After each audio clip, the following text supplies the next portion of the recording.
The January wind came down from the north like something with a purpose.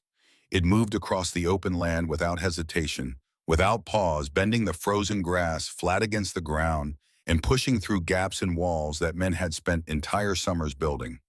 It was the kind of cold that did not ask permission. It simply arrived, and everything in its path either held or gave way.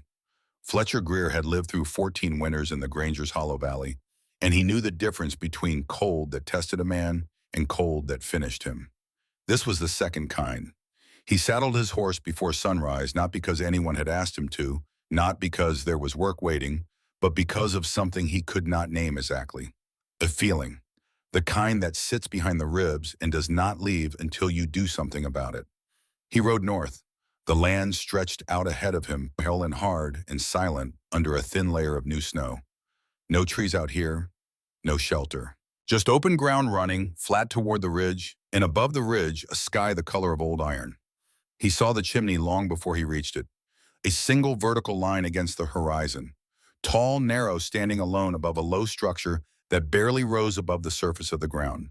From a distance, it looked less like a building and more like something the earth had pushed through its surface, a marker, a sign that something existed beneath. Fletcher slowed his horse. He had ridden past this place a dozen times since August. Each time he had expected to find it empty. Each time something had changed. Something had been built. Something had been done that he hadn't anticipated. He stopped 20 yards out and looked. No smoke from the chimney, no movement, no sound. He sat in the saddle for a long moment, the cold pressing against his coat, the horse shifting its weight beneath him. Then he dismounted. He walked toward the structure slowly, his boots breaking through the thin crust of snow with each step. The chimney grew larger as he approached 30 feet of old brick, dense and straight, rising from the center of something low and sod-covered that the winter had nearly swallowed into the landscape. He stopped at the entrance. A low opening on the south side, a canvas panel pulled across it, frost on the edges. He stood there in the January cold and looked at this thing that should not have been here. This thing that an old man from Ohio had built from nothing, from $4 and salvaged pipe, and his dead wife's calculations on a piece of burned ground that the county had been trying to give away for 2 years. Fletcher raised his hand and knocked on the timber frame beside the canvas. A pause. Then movement inside. Then the canvas pulled back. Silas Holt looked up at him from the entrance. 64 years old, face lined and calm, eyes direct. Not surprised. Not particularly anything. "You said January," Silas said. "It's January," Fletcher said. Silas stepped back from the entrance. "Come in," he said. Fletcher crouched down and went inside, and the first thing he noticed was the air. Not the January air outside, which was a hard and indifferent thing that took everything it touched. This air was different, stable, settled. The kind of air that had been at the same temperature for a longer time, rather than the kind that was constantly being heated from cold and losing that heat and being heated again. He straightened up inside the space. The ceiling was low but sufficient, earth walls on 3 sides, foundation stones on the 4th, the sod roof above. And at the center, the chimney. 30 feet of brick doing its quiet and continuous work. He walked to it and placed his hand against the surface. Warm, clearly unmistakably warm. Not the warmth of a current fire, the fire in the small firebox at the base had been out since the previous evening. This was something older. Something that had been accumulating for weeks, for months, in a mass of material that held what it had been given and released it slowly and without drama. He stood with his hand on the brick and did not speak. 5 months earlier, he had told this man he would not survive the winter. He had been wrong. And standing here now in January in the worst cold this valley had seen in a decade, with his hand on a chimney that was still warm from a fire lit the night before, Fletcher Greer understood that he had been wrong in a way that went deeper than a single prediction about a single winter. He had been wrong about something he had believed for 14 years. He pulled his hand back, looked at the brick, looked at the old man standing quietly on the other side of the chimney, watching him without pressure, without triumph, with the patient expression of someone who has already moved past the moment and is simply waiting for the other person to catch up. 5 months ago, Fletcher said slowly, "I told you that you'd be gone by October." "Yes," Silas said. "I was wrong." "Yes." Fletcher looked around the shelter, at the earth walls, at the sod ceiling, at the wood stack in the corner. He looked at it, carefully counted without meaning to, and arrived at a number that made no sense against the severity of the winter they had just come through. Close to a quart and a half. In late January, after the worst storm in a decade. He turned back to Silas. "Tell me how," he said. And Silas looked at him for a moment, the same direct assessing look he had given Fletcher. On the first day, the look that measured what a man was ready to hear. And then he crossed to the south wall and picked up something from the shelf there. A worn leather journal, dark brown cover corners softened from years of handling. He brought it to Fletcher. "Start here," he said. "Start with her." Fletcher took the journal, and standing in that shelter in January with his hands still warm from touching the chimney, he began to understand what he had been looking at for 5 months without seeing. It had begun, as most important things do, much earlier than anyone watching would have known. 5 months earlier. August. Late in the season, early in the morning when the air still carried the last warmth of summer, and the winter that was coming had not yet announced itself to anyone who wasn't paying close attention. Fletcher Greer had been paying attention for 14 years. That was what he told himself. That was what the valley had taught him. But on a morning in late August, he had heard something that made him set down his coffee cup and look up from the table. The story was simple. A man had come into the land office on the main street of Granger's Hollow and paid $4 for the burned foundation north of the ridge. $4. Fletcher knew that piece of land. Everyone in the valley knew it. 2 summers ago, a fire had taken the house that stood on it, a fast fire, the kind that leaves nothing behind but ash and stone. The family that had owned it was gone before the smoke cleared. The county had been trying to get rid of the land ever since cutting the price lower each season, and still no one wanted it, because there was nothing there. A rectangle of scorched earth, some foundation stones, and a chimney. 30 feet of old brick, rising from nothing, standing in the middle of open ground, like the last piece of something that used to matter. Fletcher had assumed the buyer was either new to the territory or not entirely right in his thinking. Both possibilities seemed equally likely. He saddled his horse and rode north to see for himself. The man standing at the burned foundation was older than Fletcher expected. 60, maybe more. He stood with his back straight, his coat worn, but clean. His boots the kind that had covered serious distance over serious years. He was not looking at the landscape, not looking at the horizon the way newcomers always did, trying to take in the size of the place. He was looking at the chimney, more than looking. Both hands were pressed flat against the brick palms, open. Fingers spread the way a man reads something written in a language most people cannot see. Fletcher rode closer. The man did not turn around. "You the one who bought this?" Fletcher asked. The man lowered his hand slowly, turned. His face was the kind that had earned every line on it, deep-set eyes calm and direct, a jaw that suggested he had made up his mind about most things and did not revisit those decisions without good reason. He looked at Fletcher the way a man looks at weather, not with fear, not with welcome, just assessment. "I am," he said, "Silas Holt." He did not offer his hand right away. He said his name the way a man states a fact plainly without performance. Fletcher introduced himself, said how long he had been in the valley, said what most people said when they first saw this piece of land up close, that it was not much to look at. Silas turned back to the chimney. "Depends what you're looking at," he said. Fletcher watched him press both hands against the brick again. The sun was high and direct, and the stone had been absorbing heat since morning. Even Fletcher could feel the warmth radiating outward from 2 feet away. "What are you looking at?" Fletcher asked. Silas was quiet for a moment. His fingers moved slowly across the surface of the brick, reading something in the texture, the density, the way the material held beneath pressure. "Density," he said. "Porosity, the way heat moves through the mass." He paused. "This was built by someone who knew what they were doing.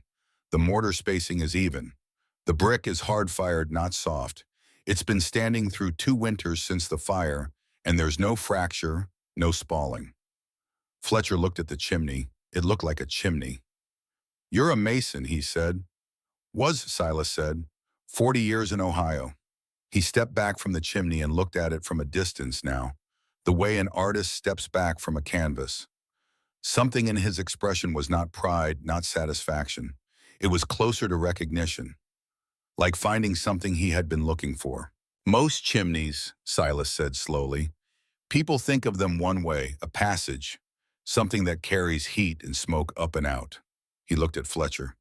But a chimney this size built this well from brick, this dense, it's not just a passage, it's a vessel. Fletcher said nothing. He wasn't sure what that meant. He wasn't sure Silas expected him to understand. You planning to live here? Fletcher asked. Yes. Fletcher looked around. Open ground in every direction. No woodpile. No materials. Two children sitting quietly on a piece of foundation stone 20 feet away, a boy of maybe 12 and a girl younger than that, both watching the conversation with the patient stillness of children who had learned not to interrupt. He had no children of his own out here. That was not something he talked about the wife who had not followed him west, the particular silence that a man's house acquired when it became only his. The sight of children on this burned land struck him as either brave or foolish, and he had not yet decided which. Those yours? Fletcher asked, nodding toward them. My grandchildren, Emmett and Nora. Fletcher looked at the sky. August still, but the edge of the season was already present if you knew where to feel for it. The mornings had begun to carry something different. Not cold yet, but the memory of cold, the anticipation. You know what winters are like out here? Fletcher asked. I've heard. Hearing and knowing are not the same thing. Silas looked at him directly. No, he said. They're not. Fletcher crossed his arms. He was not a man who enjoyed giving warnings that wouldn't be taken. He had learned years ago that some people needed to experience the consequences of a decision before they believed the decision was wrong. But there were two children sitting on that foundation stone, and that changed the calculation. You'll need 10 cords of wood, Fletcher said. Minimum, if the winter turns bad, 12. You'll need walls. You'll need a roof. You'll need to be ready before the first week of November, or the ground freezes and your options disappear. Silas listened to all of it without interrupting. He stood with his hands at his sides, his eyes on Fletcher, giving the words full attention. When Fletcher finished, Silas was quiet for a moment. Then, in 14 years out here, have you ever seen brick freeze? Fletcher paused. The question landed sideways. He opened his mouth, then closed it again. What? He said. Brick, Silas said. Have you ever seen it freeze solid, crack from the cold, the way water does, the way ground does, the way wood does? Fletcher thought about it, actually thought about it. No, he said finally, but that doesn't... Thank you for the warning, Silas said. He turned back to the chimney. The conversation, as far as he was concerned, was finished. Fletcher sat on his horse for a moment longer, looking at the old man and the chimney and the two quiet children and the rectangle of scorched earth that someone had just paid $4 for. Then he turned and rode back toward the valley. He told himself the man would be gone by October. What Fletcher did not know and would not know for some time was that Silas Holt had been on that piece of land at 6 o'clock that same morning, before the land office opened, before the transaction, before the $4 changed hands. He had walked the 2 miles from town in the early light, carrying nothing but the worn leather journal that had not left his coat pocket in 14 months. He had stood at the edge of the scorched foundation and looked at it for a long time without moving. Then he had walked the perimeter, measured it in steps, examined the stone base, running his fingers along the edges where the original structure had sat. He had crouched down and picked up a piece of charred wood still buried in the soil, turned it over, set it back down. And then he had walked to the chimney and placed both hands against it. The brick was cool from the night, but not cold. Not the deep cold of something that had released everything. There was still something held inside something the morning air had not yet reached. He had closed his eyes. Vera had told him once, not as a lesson, not formally, but in the way she said most important things quietly while they were doing something else entirely, that stone does not behave the way people expect it to. People think of stone as cold, inert, dead. But stone is a slow material. It receives heat reluctantly and releases it the same way. It holds. Long after a fire dies, long after the air around it has gone cold, the stone is still holding something. It remembers, she had said, and then she had gone back to whatever she was reading. Silas had thought about that sentence for years. He was thinking about it now, standing at the chimney in the early morning light, his palms pressed flat against the brick. He opened his eyes. Around him, the open land stretched in every direction. Wind moved through the grass. The sky was lightening in the east. 2 miles south, the town of Granger's Hollow was beginning its day, smoke rising from morning fires, men stepping out onto porches to read the weather. None of them had looked twice at this piece of land in 2 years. Silas looked at the chimney one more time. 30 feet of well-built brick, dense, hard-fired, structurally sound. Still standing after a fire that had taken everything else. Still standing after 2 hard winters. He nodded once to himself, to the chimney, to something that wasn't present, but wasn't entirely absent either. Then he walked back to town, went into the land office when it opened, and paid $4. The clerk behind the desk was young, and he had the manner of a man who had already decided what kind of people walked through his door and what kind of decisions they were capable of making. He looked at Silas, at the worn coat and the lined face and the 2 children standing quietly near the entrance, and he reached under the desk for the folder he kept for occasions like this. The worst piece of land in the county. Burned foundation. No improvements. Taxes unpaid for 3 years. 2 miles from town, across open ground with no natural shelter and no water source within walking distance. He slid the paper across the desk. Silas looked at it briefly. How much? $4. Silas reached into his coat and counted out the money. The clerk watched him. Something in his expression shifted, a small confusion quickly suppressed. He had shown this parcel to 11 people over 2 years. Every one of them had looked at the description, looked at the price, and still walked away. "You've seen the land?" the clerk asked. "This morning," Silas said. "And you understand there's nothing on it?" "There's a chimney," Silas said. He signed the paper where indicated, picked up his copy of the deed, and walked toward the door. Emmett and Nora fell in behind him without being asked, the way children do when they have learned to trust a person's direction without needing to understand it. At the door, Silas paused. He did not turn around. He stood with his hand on the frame for a moment, looking out at the street. "It's a good chimney," he said. Then he stepped out into the morning. Vera Holt had died on a Tuesday in June of 1888, 14 months before Silas walked into that land office. She'd been sick for less than a season, which was in some ways worse than a long illness. There had not been time to adjust to the idea of it. One spring she was at the table with her books and her papers and her careful diagrams, and by the following spring she was not. She had not been formally educated, not in the way the word is usually used, but she had read everything she could find in English and in translated German, and in whatever else came through the secondhand bookshops of Cincinnati and Columbus. She had a particular interest in thermodynamics, not the academic version, but the practical version. How heat moves, how materials absorb and release it, how a well-designed structure can hold warmth long after the source of that warmth is gone.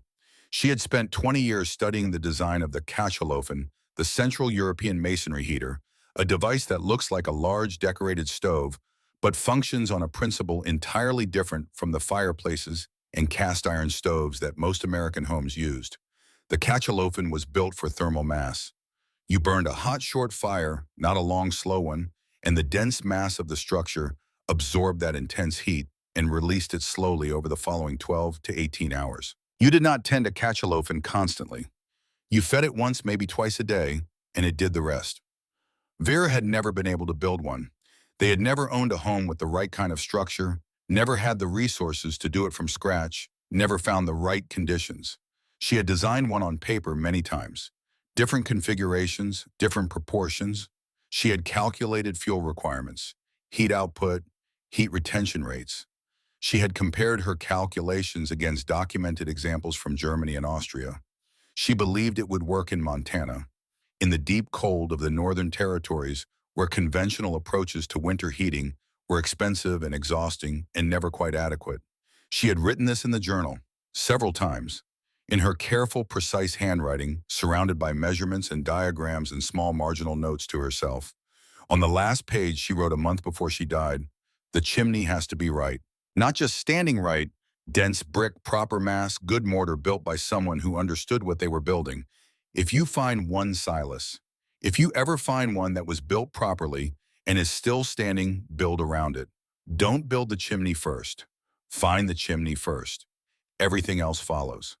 Silas had read that page more times than he could count. He had read it the morning after she died, sitting alone at the kitchen table in Ohio, with the journal open in front of him and the summer light coming through the window. He had read it 6 months later, when the house was sold and the decision had been made to go west. He had read it the night before he walked out to the burn foundation north of Granger's Hollow. And he had carried it with him into the land office and out again through the August heat and into the long work ahead, because it was not just a note in a journal. It was an instruction. The first week Silas dug, not across, not outward down. Fletcher Greer rode past on the third day and stopped his horse at the edge of the foundation. He looked at the hole. He looked at the old man inside it working with a steady rhythm, breaking the dry August soil with a long-handled spade. Emmett was carrying loose earth away in a wooden bucket. Nora was sitting on the foundation stones, sorting pebbles into piles by size for reasons that were her own. "You're digging," Fletcher said. Silas did not look up. "Yes." "Into the ground." "Yes." Fletcher waited for more. Nothing came. "Most men build up," Fletcher said. Silas straightened, looked at the sky, looked at the open land around them. The wind was moving steadily from the northwest the way it almost always did. Unobstructed, constant, carrying heat away from every surface it touched. "Wind travels horizontally," Silas said. "If you go below the surface, the wind passes over you. It can't take what it can't reach." Fletcher looked at the hole again. Maybe 2 feet deep. The foundation stones rising on 3 sides. "You're building underground." "I'm building with the ground," Silas said. There was a difference in that his tone implied, though he did not explain it further. Fletcher looked at the chimney, looked at the hole, looked at the two children going about their work. "You still need walls," he said. "You still need a roof. You still need wood." "I know what I need," Silas said. He went back to digging. Fletcher sat on his horse for a moment longer. Then he rode away. He was not angry. He was not dismissive. He was something else, something he could not name cleanly. A man who had spent 14 years in this valley had built up a certain structure in his mind, a certain understanding of how survival worked out here. What you needed, what you did, the sequence of preparation that separated the people who lasted from the people who didn't. This old man was doing none of those things in the right order. And yet, there was something about the way he worked, the rhythm of it, the absence of wasted motion, the way he looked at the chimney, not with hope, not with the fragile optimism of a newcomer, but with the specific attention of a man who knows exactly what he is looking at. Fletcher rode back toward the valley. He told himself it didn't matter. The old man had made his choice. But he knew somewhere behind his ribs, in that place where the feeling lived, that had gotten him out of bed before sunrise on a January morning, he knew he would be riding north again. He just didn't know yet what he would find when he got there. By the end of the first week of September, the excavation inside the foundation had reached 3 feet. The stone base of the original house now rose above the floor of the shelter like low walls. The wind still moved above it, but less of it reached the inside. Standing at the bottom of the space in the evening, Silas could feel the difference. Not warm, not protected, not yet, but stiller, quieter. A reduction in the constant movement of air that stole heat from every surface it touched. He stood there one evening, with his hands at his sides, listening. Emmett came and stood beside him. 12 years old, built like his father, had been solid and patient and not given to unnecessary words. He looked around at the earthen walls, at the foundation stones, at the chimney rising from the center of the space. "Is this going to work?" he asked. Silas looked at the chimney, at the brick, at the way the last light of the evening caught the surface and held there for a moment before the shadow took it. "Your grandmother thought so," he said. Emmett considered that. Then, "Did she ever build one?" "No." "Then how do you know she was right?" Silas was quiet for a long moment. The wind moved over the top of the excavation. Below it, the air was still. "Because she was right about everything else," he said. Emmett nodded slowly. That was enough. He picked up his bucket and went back to work. And Silas stayed where he was, standing at the bottom of the space he was building, one hand resting lightly on the brick of the chimney, feeling the last warmth of the day held inside the stone. The Montana sky above him was deepening into purple, then into black. The first stars appeared. The temperature was already falling. Somewhere in the valley, fires were being lit. Wood was being burned. Heat was rising and escaping and disappearing into the cold air above. Silas stayed until the dark was complete. Then he looked down at his hands. The hands of a man who had spent 40 years building things from stone. The hands of a man who had learned most of what he knew from a woman who had never laid a single brick, but understood better than anyone he had ever met how heat moved through the world and what it meant to hold it. He turned and climbed out of the excavation. There was work still to do, and the season was not waiting. The second week of September arrived without ceremony. No single morning announced the change. It came in accumulations. The frost that had been touching the grass tips at dawn now stayed until mid-morning. The light that had come early and stayed late began pulling back at both ends as if the sky were drawing in its edges. The wind that had been steady became something more deliberate, not stronger, but more purposeful, like a thing that had decided to stop being casual about its work. The men in Granger's Hollow felt it and responded the way they always did. Axes rose and fell from before sunrise. The sound of splitting wood carried across the valley in the early morning air, clean and rhythmic, a kind of seasonal percussion that meant the same thing every year. Stack it high, stack it dry, cover it before the snow. Count the cords and count them again, because the number that felt like enough in September would feel like very little by February. 10 cords was the floor, 12 was reasonable. 15 meant you could sleep through a blizzard without waking up to feed the fire. Every man in that valley understood this. It was not wisdom, it was simple arithmetic learned the hard way by the people who had come before them and passed down without ceremony to everyone who followed. And 2 miles north of the valley, on a piece of burned ground that no one had wanted for 2 years, Silas Holt kept digging. Fletcher Greer rode past on a Tuesday morning and slowed his horse without planning to. The excavation was deeper now. From the saddle, he could see that the ground inside the old foundation sat nearly 3 feet below the surrounding land. The stone base of the original house rose above it like the beginning of walls chest height on a man standing inside, maybe more. The space had taken on a different quality from a distance. It no longer looked like a hole. It looked like the beginning of something with intention. Silas was inside working near the chimney base. Emmett was hauling loose soil in a wooden bucket, walking it to the edge of the foundation and depositing it in a growing mound to the north side. Nora was doing something with stones near the far wall, sorting, stacking, placing them in a way that seemed purposeful even from a distance. Fletcher dismounted. He had told himself he was just passing. He had told himself the same thing the last 3 times. He walked to the edge of the excavation and looked down. Silas looked up briefly, then went back to clearing loose soil from the chimney base with a short-handled tool. "Deeper," Fletcher said. "Yes. 4 feet now. Close to it, 3.5 on the south side." Fletcher looked around the perimeter of the space. The wind was moving steadily overhead. He noticed something he hadn't paid attention to before standing at the edge. The wind was present, familiar, constant. But when he crouched down slightly, brought himself closer to the level of the excavated floor, something changed. The wind was still there above him, but its effect on the air in the lower space was reduced. Noticeably. He crouched all the way down, arms on his knees, and felt it more clearly. Still. Not warm, not protected, but genuinely stiller than the open ground around it. He stood back up. "The wind," he said. Silas glanced at him. "Yes. It doesn't reach the bottom. Not if you go deep enough. Wind travels along the surface. It follows the path of least resistance. If you drop below that path, it passes over you." He straightened, looked at the open sky above the excavation. The ground itself becomes the windbreak. You don't have to build walls against the wind if you put yourself below it. Fletcher looked at the space for a long moment. He had 14 years in this valley. He had built a solid house with thick walls and a good roof and a fireplace that consumed wood like it was trying to make up for lost time. He had never once thought about going down instead of up. He wasn't ready to say it out loud yet, but something in the back of his mind had shifted. "You still need a roof," he said. "I know. And wood. You need wood whatever else you're doing." Silas nodded. 2 cords. Fletcher stopped. 2. "Yes.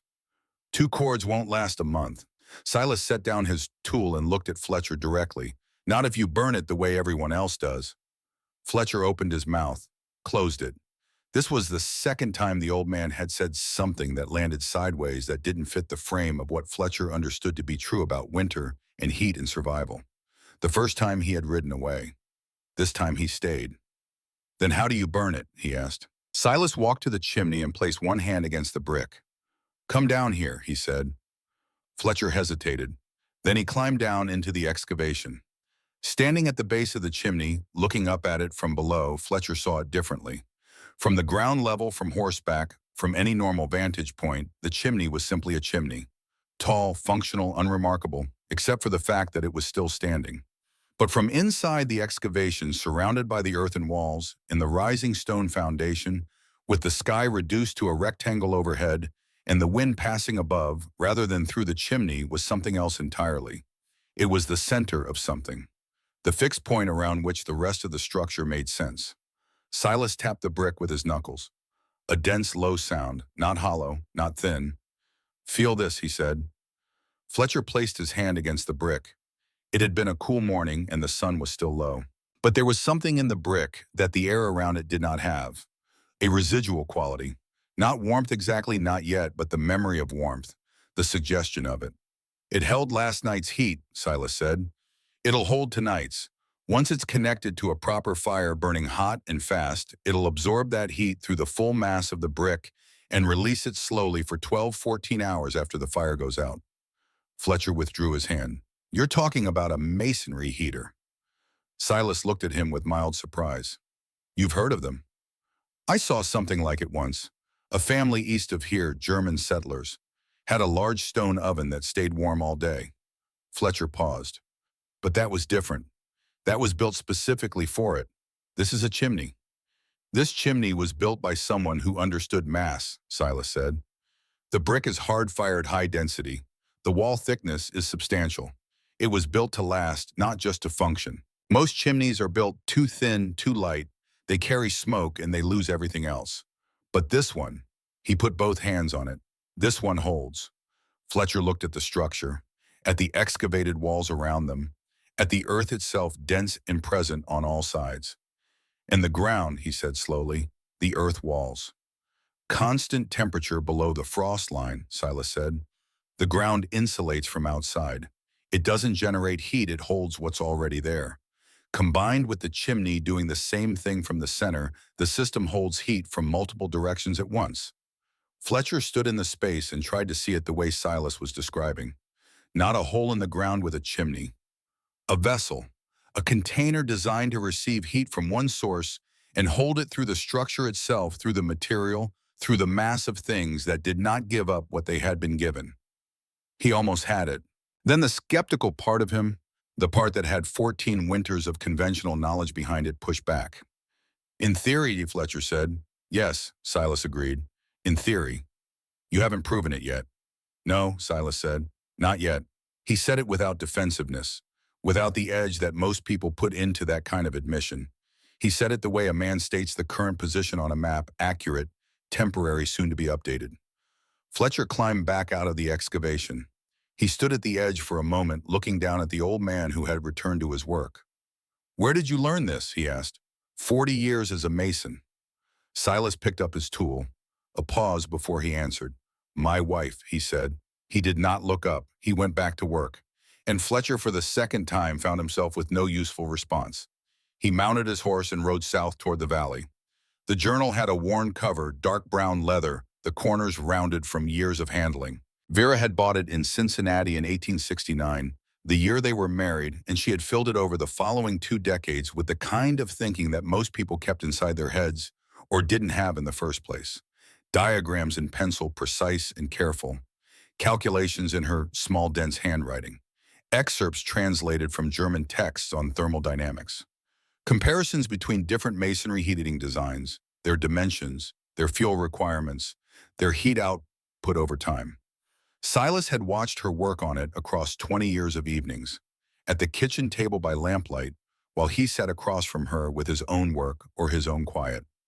He had not always understood what she was writing. He had not always asked, but he had watched. And slowly over those years, he had absorbed something he could not have named at the time, a way of thinking about materials, about how things behaved when you applied energy to them, about the difference between a system that consumed and a system that stored. After she died, he had read the journal from beginning to end, twice, then again. Not to learn the technical details, though he learned those too, but to hear her voice again, to follow the movement of her thinking, to understand what she had understood and why she had cared so deeply about it. The last page had stopped him every time. The chimney has to be right, not just standing right, He had read those words in Ohio in the summer of 1888, and he had made a decision. Not immediately, not all at once, but over the following weeks and months as he settled the house and sold what needed to be sold and thought about what came next, the decision had taken shape. He would find the chimney she was describing. He did not know where it was. He did not know that he would find it in Montana on a piece of scorched ground that the county had been trying to give away for 2 years. He did not know that it would cost him $4 and everything that came after. He only knew that she had been right about everything else. The oven connection took the better part of 2 weeks. Silas had found the pipe sections across 3 abandoned homesteads within a 4-mile radius, rusted bent, some sections nearly closed from corrosion. He cleaned them, straightened what could be straightened, cut what needed to be cut. Emmett helped with the carrying. Nora, who had her grandmother's eye for detail without yet having the vocabulary for it, pointed out twice that a joint wasn't sitting flush. Both times she was right. The system he was building was not complicated in concept, but demanded precision in execution. A small firebox at the base, not large, not cavernous, but sized for a hot, concentrated burn. The pipe running from the firebox into the lower flue opening of the chimney, directing the heat into the mass of the brick rather than letting it escape directly upward. The chimney itself acting as the thermal battery, absorbing, storing, releasing. Fletcher came by on a Thursday and saw the pipe work for the first time. He stood at the edge of the excavation for a long time, not saying anything. His eyes moved from the firebox to the pipe connection to the chimney, tracing the system, trying to understand the logic of it. "That's your stove," he said finally. "That's the connection," Silas said. "The chimney is the stove." Fletcher shook his head slightly. What in dismissal in the specific way a man shakes his head when something doesn't fit the category he has built for it. "Where did you find the pipe?" Silas named the homesteads. Fletcher nodded slowly. He knew all 3. Families that had come and gone. Structures that had been abandoned when the gap between expectation and reality became impossible to bridge. The valley was full of those stories. They were the reason Fletcher had developed his rules about preparation: 10 cords, minimum, solid walls, real roof, because he had watched too many people arrive with too little and leave with less. "You're gambling," Fletcher said. "Yes," Silas said. It was the same answer the old man always gave. No hedging, no qualification. "Yes," and then back to work. "If it doesn't hold," Fletcher said, "if the system doesn't work the way you're expecting, you'll know in the first hard freeze. And by then you won't have time to fix it." Silas looked at him. "I know. And you're still—" "I've spent 40 years building things from stone," Silas said quietly. "I've built fireplaces and foundations and load-bearing walls and chimneys in every condition this country offers. I know what brick does and doesn't do." He looked at the chimney. "And my wife spent 20 years calculating exactly how to make it do what most people don't know it can. So yes, I'm gambling. But I know what I'm betting on." Fletcher had no answer for that. He looked at the pipe connection, at the firebox, at the chimney rising above it all, solid and dense and unchanged by anything that had happened around it. He thought about the German settlers east of the valley, the stone oven that stayed warm all day. He had always thought of that as an anomaly, a curiosity, something particular to the people who built it, to their culture, to some old-world knowledge that didn't translate to this landscape. But standing here looking at what this old Ohio mason was building in the ground with salvaged pipe and 40 years of skill and his dead wife's calculations, he was beginning to think that maybe the anomaly was not the stone oven. Maybe the anomaly was the assumption that you had to burn wood constantly to stay warm. He didn't say any of this out loud. He mounted his horse and rode away. But he rode slower than usual. The roof came together in October. Silas had found the timber he needed not by conventional means, but by the method he had described to Fletcher weeks earlier, looking where no one else was looking. 3 abandoned structures within reasonable distance, their timber still sound beneath the weathered surfaces. He did not take indiscriminately. He took what the structures could spare, without collapsing what was already loose, what had already given up its original purpose. Emmett proved himself on those days. 12 years old and already understanding leverage and load and the specific patience required to move heavy things without rushing. He did not complain. He asked questions when he didn't understand something and stayed quiet when he did. Silas taught him without formal instruction The way Vera had taught Silas through proximity, through shared work, through the slow accumulation of understanding that comes from doing something correctly beside someone who has done it for a long time. Nora carried what she could and watched everything else. The roof was simple, not impressive. It was not meant to be impressive. It was meant to do one thing, which was to keep the weather from reaching the interior, while adding as little thermal burden as possible. Salvaged beams across the span of the foundation, layered with smaller branches, then sod cut from the surrounding ground in thick sections, grass still rooted in place. From a distance, standing 50 yards away and looking north, it was almost invisible. The structure sat low in the landscape, the sod roof continuous with the surrounding ground at a slight angle, the chimney rising from the center as the only vertical element. It looked less like a building than like a feature of the terrain, a slight rise, a small hill, something the land had produced rather than something placed upon it. Fletcher saw it from the road on the day Silas finished the final section of roof. He stopped his horse and looked for a long time. Then he rode closer. Up close, he could see the construction, clearly the timber framing beneath the sod, the careful layering, the way the edges of the roof met the excavated walls. He walked the perimeter slowly. He looked at the entrance, a low opening on the south side angled to reduce wind entry with a heavy canvas panel that could be pulled across it.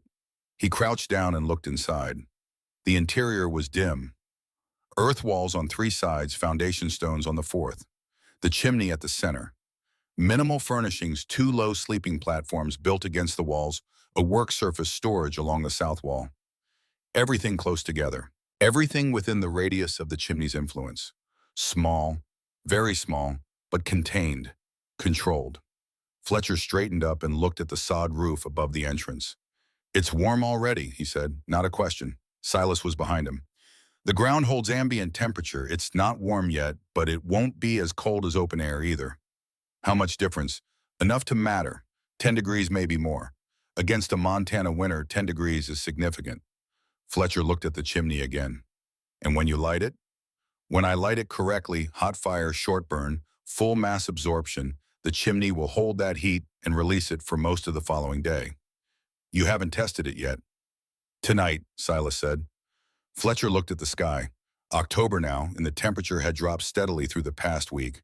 Tonight would be the first real test of cold. Not the worst the winter would bring, not by a long way, but cold enough to make the difference between a system that worked and one that didn't visible. "I'll ride by tomorrow," Fletcher said. Silas nodded. Fletcher mounted his horse. He paused before turning south. "The children," he said. "If it's not enough, it will be enough," Silas said. The certainty in his voice was not the certainty of a man performing confidence. It was the quieter, more settled certainty of a man who has done the calculations, checked the work, and accepted what comes next. Fletcher rode away. That night, the temperature dropped to 15 degrees below freezing. Silas lit the fire at 7 in the evening. Not large, not the instinctive response to cold, which is to build the biggest fire the space can hold and feed it constantly through the night.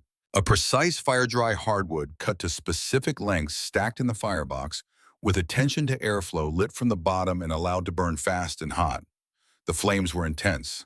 The draw was strong through the pipe connection into the chimney, pulling the heat through the system rather than letting it rise and escape. The chimney began to work. Silas sat beside it and placed both hands on the brick. He felt it change, not immediately, not the sudden warmth of proximity to open flame. Slowly, the way stone changes, the way a thing with genuine mass receives energy reluctantly, at first, then steadily, then with a kind of commitment. Emmett was on his sleeping platform watching. Nora was asleep already, the small form of her curled under 2 blankets, breathing steadily. The fire burned for 90 minutes. Then Silas closed the firebox damper and let it die. The air inside the shelter was warmer than it had been. Not dramatically, not the aggressive warmth of a roaring fire in an open room, but measurably, specifically. The kind of warmth that had weight to it, that settled into the space and stayed rather than rising immediately toward any available exit. Silas kept his hands on the chimney and felt it continue to change, even after the fire was out. The brick giving back what it had taken slowly, evenly, without urgency. He stayed awake for 2 hours after the fire went out, monitoring. At midnight, he placed his hands on the chimney again. Still warm. Not the same temperature as immediately after the fire. The release was gradual, as it was designed to be, but clearly unmistakably warm. Holding. He sat in the dark of the shelter and listened to his grandchildren breathing, and felt the warmth coming from the brick beside him, and thought about Vera at the kitchen table in Ohio lamplight, on her face pencil in her hand, working on a problem she would never have the chance to solve herself. He thought about the last page of the journal. If you find one, Silas, he had found it. Build around it. He had built around it. Everything else follows. He stayed awake until 2 in the morning, his hands on the brick, feeling the warmth held inside it, steady and patient, and refusing to leave. 3 days later, Nora woke up sick. The fever came fast, the way fevers come in children, from nothing to serious in the span of a few hours. By mid-afternoon, her face was flushed and her eyes were glassy, and she had stopped eating, which was the thing that told Silas the fever was real and not passing. The temperature outside had dropped again. Not as low as the first test night, but cold, genuinely cold. The kind of cold that finds its way into structures, that settles into corners, in low spaces, that demands a response. Silas built the fire. Same method as the first night, hot and fast, the system drawing the heat through the pipe and into the mass of the chimney. But this time he watched Nora while he did it. 8 years old and small for her age, and looking smaller still under the blankets, her breathing shallow and quick. Emmett sat near her without being asked. 12 years old and trying not to show that he was frightened. The fire burned. At 90 minutes, Silas faced the decision. He could close the damper as the system was designed and trust the chimney to hold the heat through the night. Or he could keep the fire burning, conventional, constant, fuel-consuming, because there was a sick child, and certainty was worth more than efficiency. He looked at the wood pile, counted what remained without counting. 2 cords to last the winter. Not a cord and a half, not less.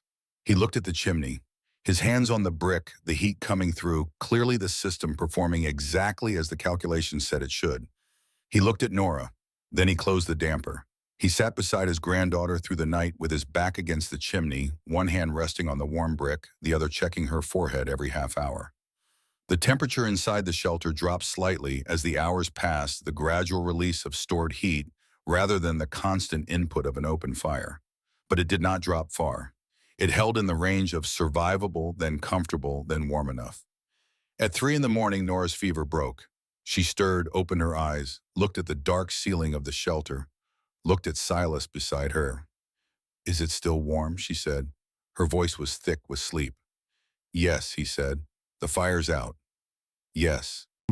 She thought about this. "How?" Silas put his hand on the brick beside him. "The chimney holds it," he said. Nora closed her eyes again. "Like it remembers," she said. She was asleep again in seconds. Silas stayed where he was, his back against the warm brick, the cold pressing against the sod roof above him, and failing to reach inside, and felt something he had not let himself feel in 14 months. Not triumph, not relief exactly. Something quieter and more durable than either of those things. The sense of a promise kept. He reached into his coat and took out the journal, held it in the dark without opening it.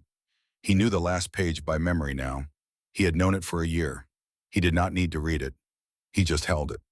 Outside, the Montana wind moved across the land without obstruction, stripping heat from every surface it could find, looking for gaps and weaknesses, and places where preparation had fallen short. Inside, the chimney held. November came and the valley settled into its winter pattern. Every chimney in Granger's Hollow sent up smoke from before dawn until after dark. Thick, constant, the visible evidence of wood being consumed in volume. Men woke in the night to feed their fires. Wood piles shrank by calculable amounts each day, and the men who had stacked 15 cords watched their margins narrow and cut more. 2 miles north, the smoke from Silas Holt's chimney appeared once each morning, sometimes once more, in the evening. Thin, brief, controlled. It appeared and then it stopped. And the shelter held its warmth for most of the hours in between. Fletcher Greer noticed it on a gray morning in mid-November, riding past on his way to check his north fence line. He slowed his horse and looked at the thin thread of smoke rising from the chimney. Too thin, too short-lived, not the behavior of a fire that was doing real work in real cold. He watched it for a long while. Then he rode on. But the image stayed with him. Not as a problem requiring a solution, but as a question requiring an answer. something that did not fit the category he had built for it, something that kept returning regardless of how many times he set it aside.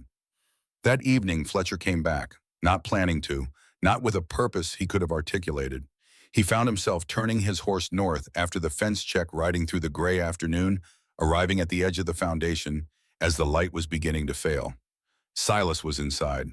Fletcher could hear the small sounds of work, something being adjusted, something being set down. Fletcher dismounted. He stood at the entrance for a moment. Then he simply stood there and watched. Through the canvas gap, he could see the chimney, could see the small glow from the firebox where the evening fire had recently been lit, could see the brick beginning to absorb what it was being given. He stood there for close to an hour. He did not call out. He did not announce himself. He did not ask a single question or offer a single opinion. When the light was nearly gone, he turned and walked back to his horse. At the edge of the foundation, he stopped. Looked back once, not at the entrance, not at where Silas might have been. At the chimney, the single vertical line rising from the low structure, the thin smoke curling upward in the still evening air. Then he mounted and rode south without a word. It was the first time in 4 months that he had left this place without telling the old man what he thought. And that silence, had anyone been watching, meant more than anything he had said. December arrived the way serious things arrive. Not with announcement, not with a single dramatic moment that told you the line had been crossed. It arrived in the accumulation of small certainties, a morning when the ice on the water bucket was thicker than the day before, an afternoon when the light failed an hour earlier than expected, a night when the wind shifted direction and did not shift back. The valley responded the way it always did, quietly, efficiently, without complaint. This was the contract everyone in Granger's Hollow had signed. When they chose to stay, that winter would come, that it would be serious, and that the measure of a man was not whether he suffered, but how much he had prepared to reduce that suffering. Fletcher Greer had prepared well.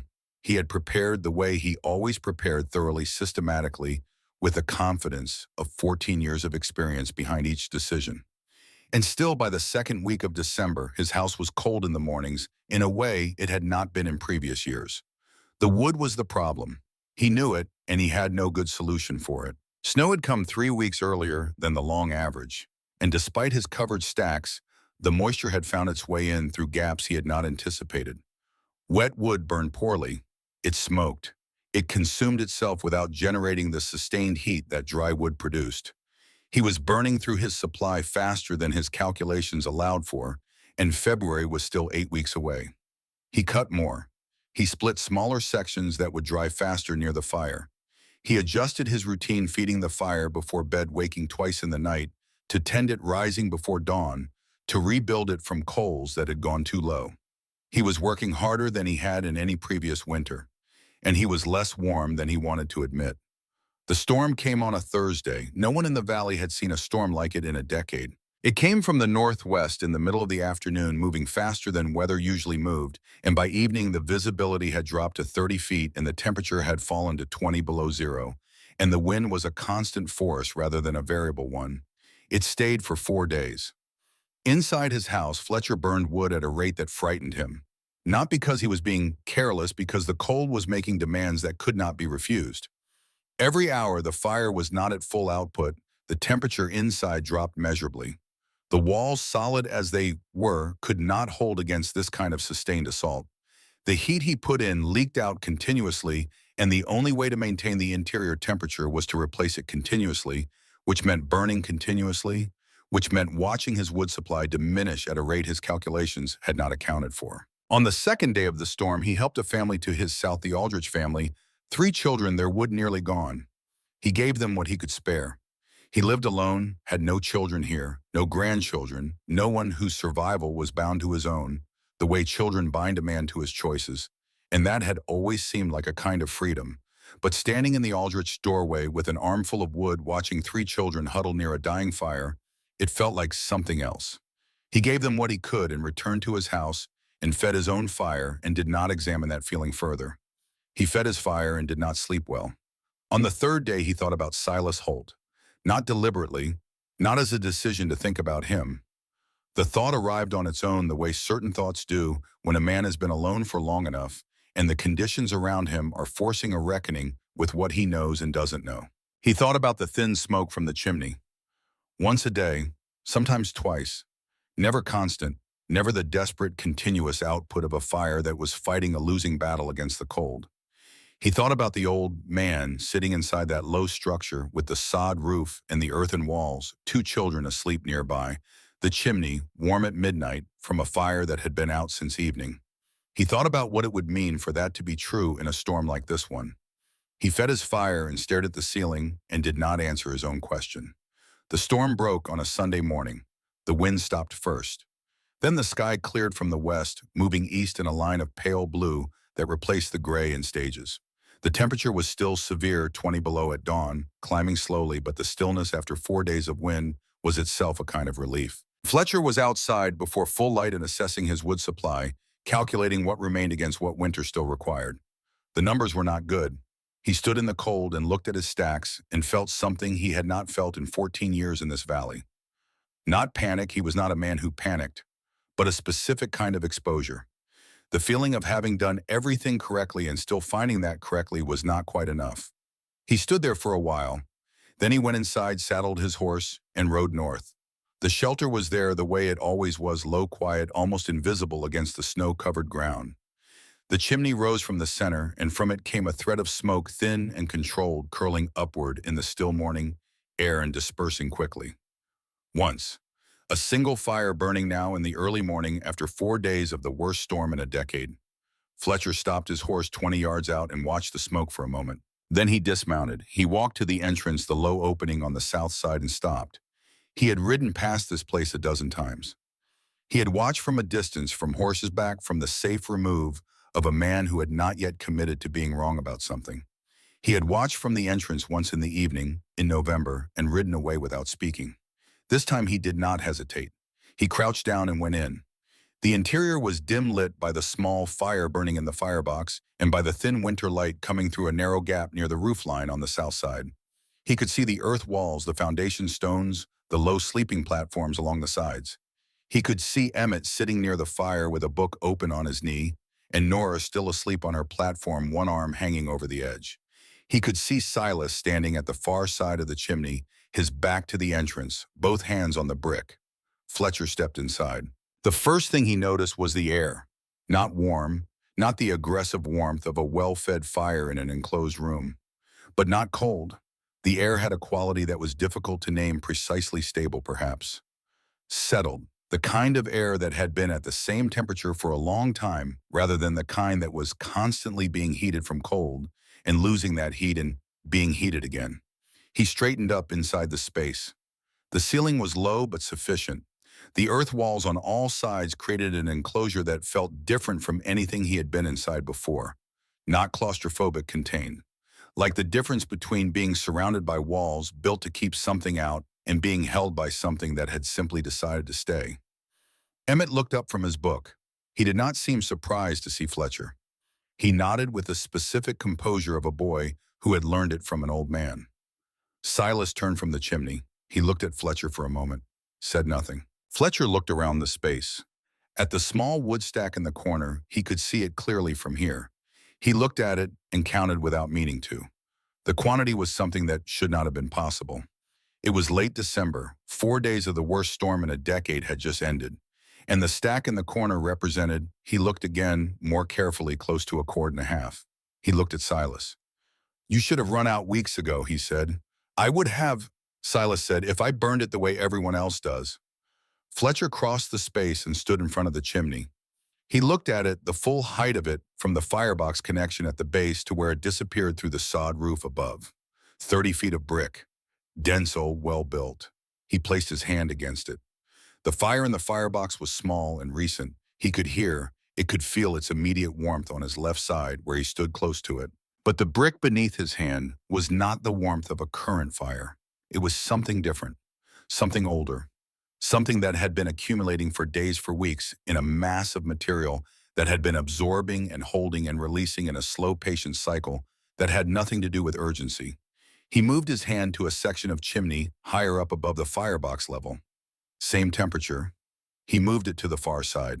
Same. He walked around the chimney, slowly placing his hand at different points, feeling the consistency of it.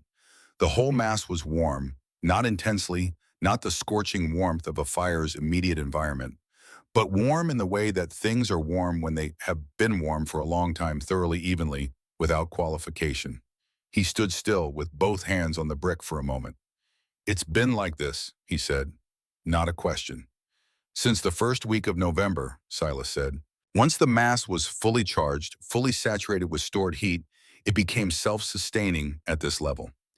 Each fire adds to it. Between fires, it releases slowly. The rate of release is low enough that one fire per day maintains the equilibrium. Fletcher looked at the earth walls and the ground. The ground holds the air temperature stable. It doesn't warm the space, it prevents the space from losing what the chimney gives it.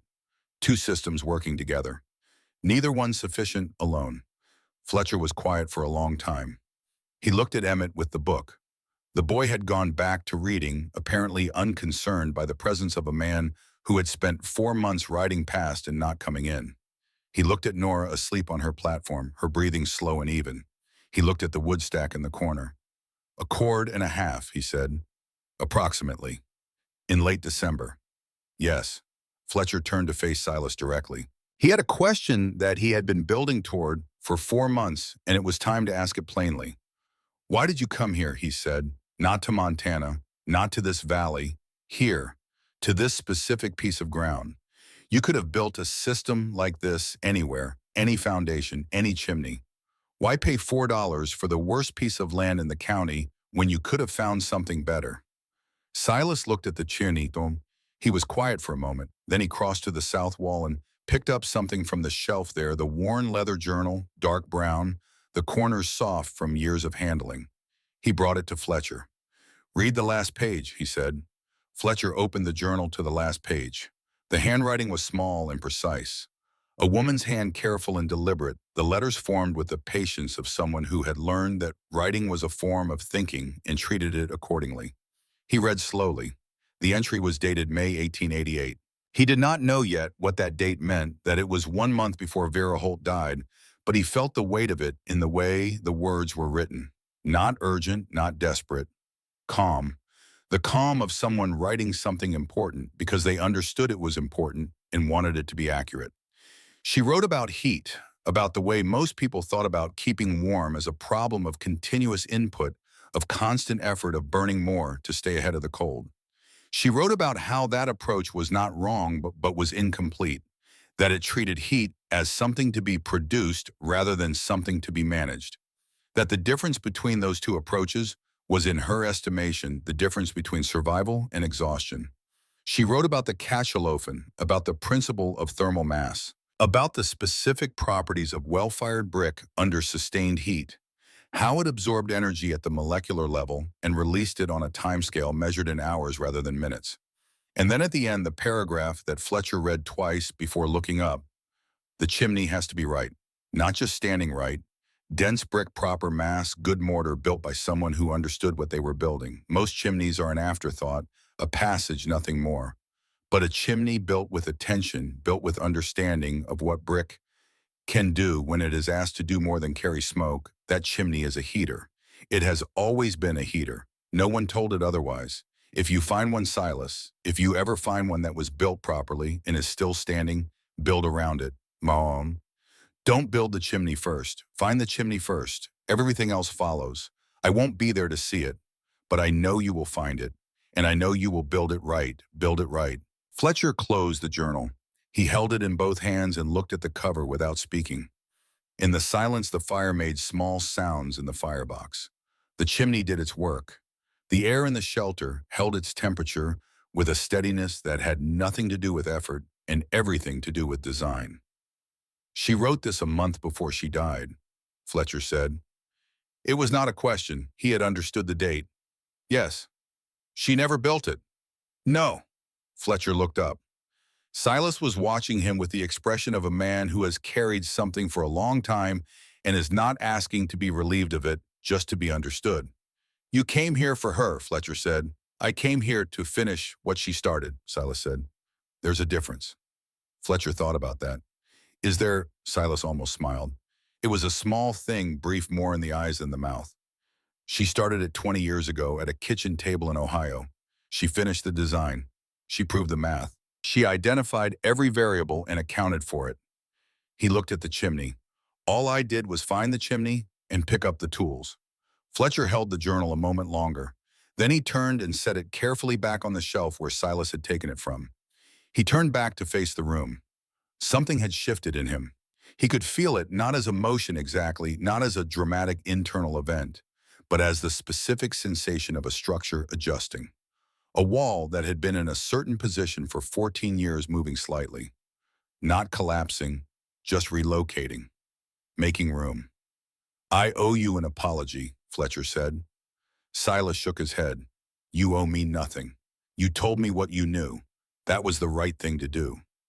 I told you that you'd fail. You told me what experience had taught you.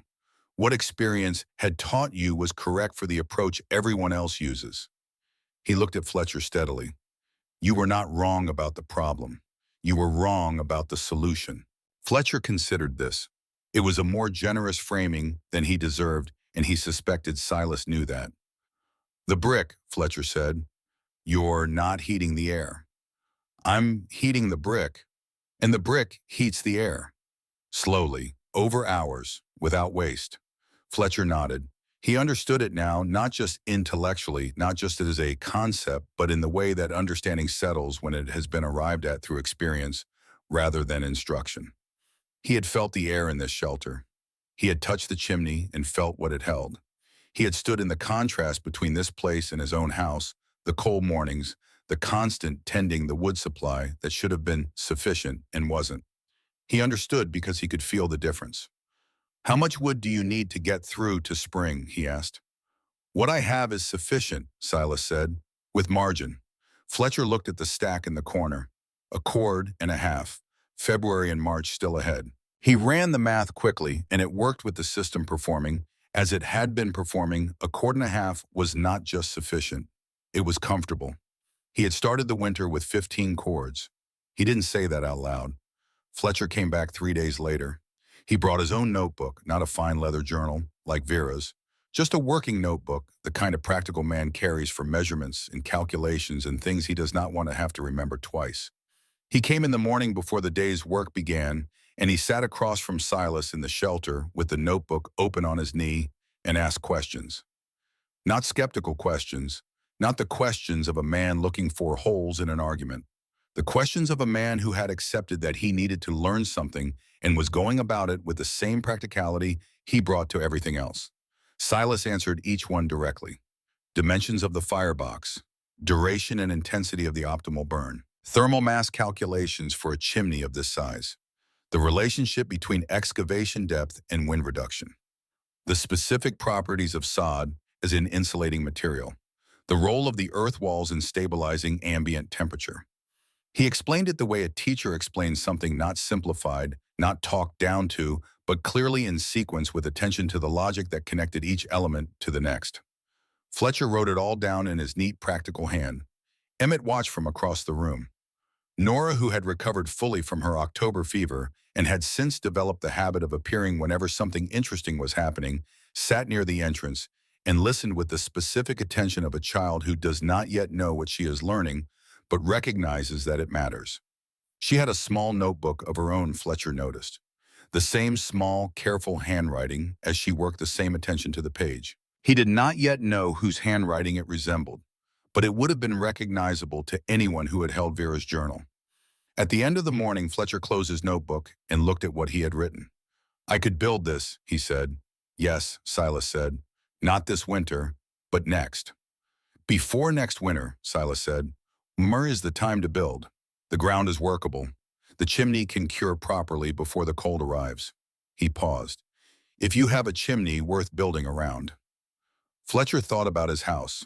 Solid walls, good roof, a fireplace that consumed wood like appetite had no limit. The chimney was conventional, built to carry smoke, nothing more.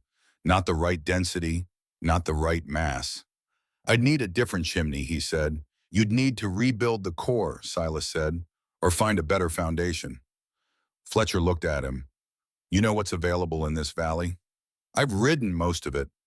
The Harmon place 2 miles east. Empty 3 years, the chimney is still standing." Silas nodded slowly. I looked at it in August. The brick is softer than this second generation fired not first, but the mass is adequate if you build correctly around it. Fletcher stared at him.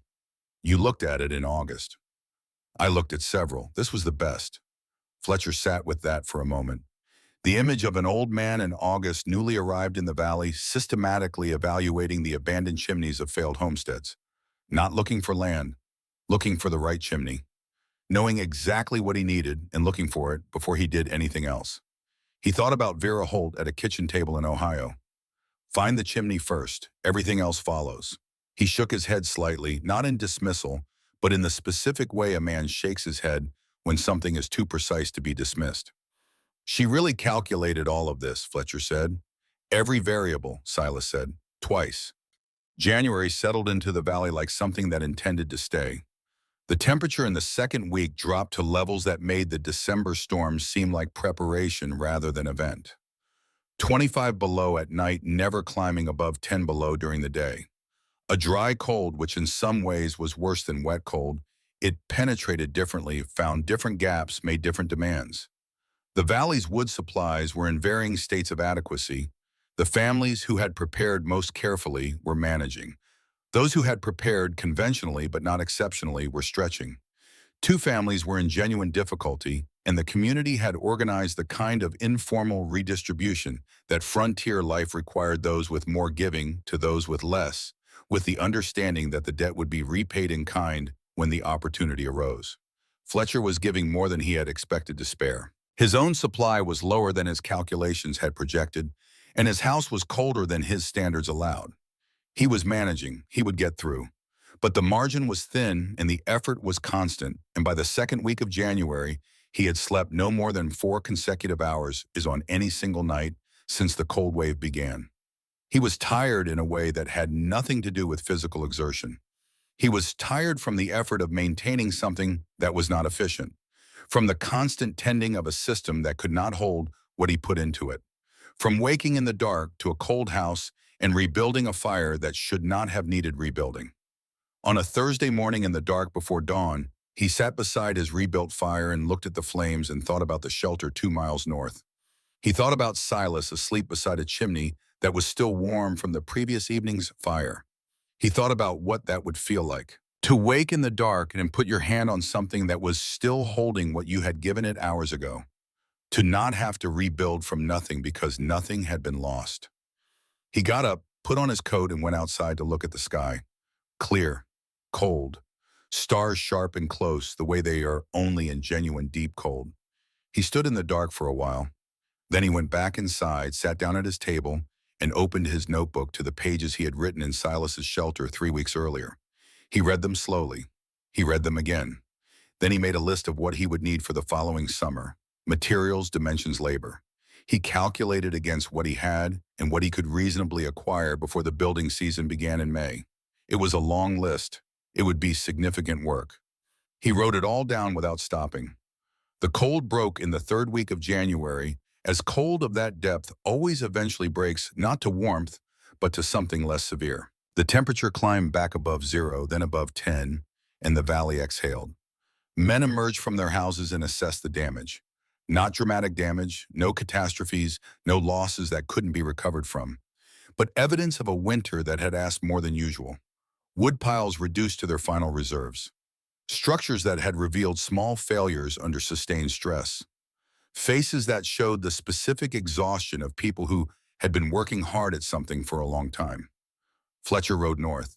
He did not plan what he was going to say. He had been past this shelter enough times to know that planned conversations with Silas Holt tended to become something different in the execution. He dismounted at the entrance and went in. Silas was at the workbench on the south side doing something with a length of pipe. He looked up, nodded, went back to what he was doing. Emmett was outside. Fletcher had seen him as he rode up, clearing snow from the drainage channel along the north side of the structure. Nora was sitting near the chimney writing in her small notebook, the one with the careful handwriting. Fletcher sat down on the low bench near the entrance. The shelter was warm. Same quality of air he had noticed in December stable settled the warmth of a thing that had been consistently maintained rather than urgently heated. The chimney did its work without being asked. He watched Nora writing. "What are you writing?" he asked. Nora looked up. "I'm writing down how it works," she said. "Grandpa explained it, and I wanted to remember." Fletcher looked at Silas. Silas was still working on the pipe. "She asked good questions," he said without looking up. Fletcher looked at the notebook in Nora's hands. A child writing down the principles of thermal mass heating in a shelter in Montana in January. A woman's knowledge carried forward by her husband carried forward again, by a granddaughter who was old enough to write it down and young enough to take it entirely for granted as something worth knowing. Something about that settled in him in a way he couldn't have anticipated. "I want to build one," Fletcher said. Silas set down his work, looked at Fletcher directly. "This summer," Fletcher said, "I've been looking at the Harmon chimney. I want to rebuild the core, excavate the foundation the way you've done here, build the system properly." He paused. "I'll need to know what I'm doing." Silas looked at him for a long moment. Something in his expression was not quite a smile, but was adjacent to it, the expression of a man who has been waiting for a particular moment and is acknowledging quietly that it has arrived. "Come in the spring," he said, "when the ground thaws. We'll start with the chimney." Fletcher nodded.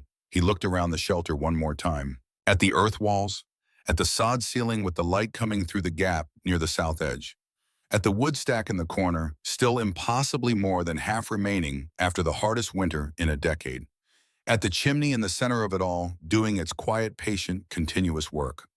He thought about Vera Holt at a kitchen table in Ohio, 20 years of evenings, a pencil and a journal, and a mind that understood something most people had never thought to ask about.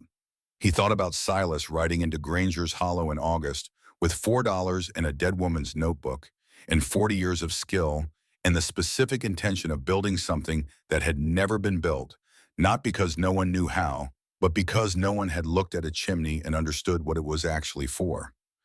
"She would have liked this valley," Fletcher said. Silas looked at the chimney. "Yes," he said, "she would have." Spring came to Granger's Hollow the way it always did, gradually, then suddenly, the snow retreating from the south-facing slopes first, and then more broadly, the ground softening in stages, the grass beginning its return in pale threads that thickened day by day. Silas had close to a full cord of wood remaining. He did not announce this. He did not make a point of it.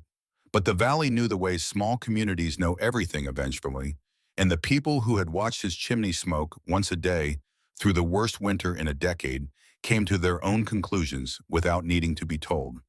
3 families came to ask questions in April, then 2 more in early May. Fletcher brought them, which meant something, because Fletcher Greer's opinion carried weight in Granger's Hollow, and Fletcher Greer, standing beside an old man at a burned foundation and saying, "Listen to what he tells you," was a different kind of endorsement than polite curiosity. Silas answered every question. He did not simplify, and he did not embellish.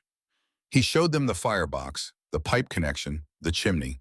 He explained thermal mass the way Vera had explained it to him, not as a technical lecture, but as a logical progression, one idea leading to the next, each step following from the one before, with the inevitability of good reasoning. He showed them the journal, not the last page that was private that belonged to him and to Vera and was not part of any lesson, but the technical sections, the diagrams, the calculations. He let people hold it and look at it and understand that this was not a lucky accident or an old man's stubbornness that had happened to work out. This was 20 years of a woman's careful thinking made real in brick and earth and salvaged pipe on a piece of burned ground that no one had wanted. Fletcher took notes for everyone. He would rebuild the Harmon chimney in June. 2 other families were identifying their own chimneys, their own foundations. The knowledge was moving. On a morning in late May, Silas walked the perimeter of the foundation the way he had walked it on that first morning in August. The ground was soft now, green beginning to return at the edges of the excavation.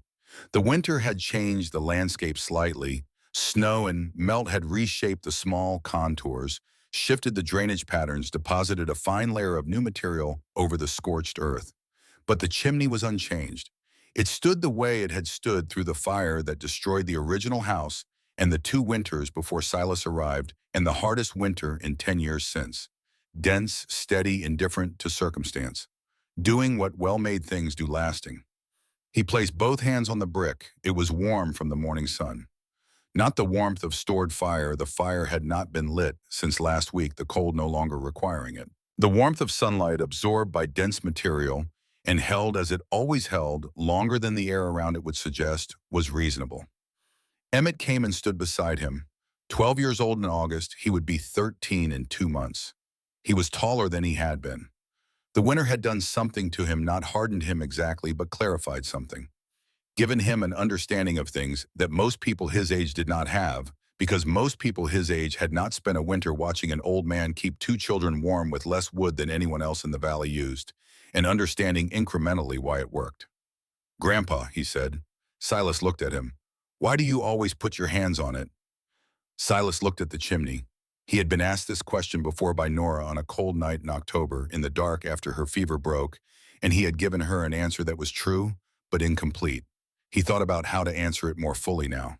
He thought about Vera, about a kitchen table in Ohio and 20 years of evenings, in a journal that had traveled from Cincinnati to Montana in a coat pocket, and was now sitting on a shelf in a shelter that had proven everything she had calculated. He thought about what Brick remembers and what people remember, and whether the difference between those two things was as large as it seemed. "Because some things hold heat long after the fire is gone," he said. He looked at his hands on the brick. "Your grandmother built something like that, not in stone, in people." He paused. "The way she thought, the way she asked questions, the way she understood that most problems are not about adding more, they're about losing less." He looked at Emmett.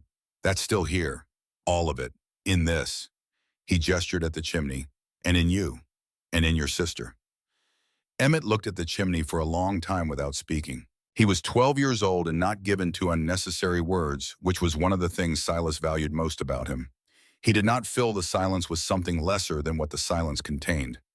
Behind them, Fletcher Greer had arrived without either of them noticing, his horse tied at the south edge of the foundation, his notebook already in his hand, waiting for the lesson to begin. He had heard what Silas said.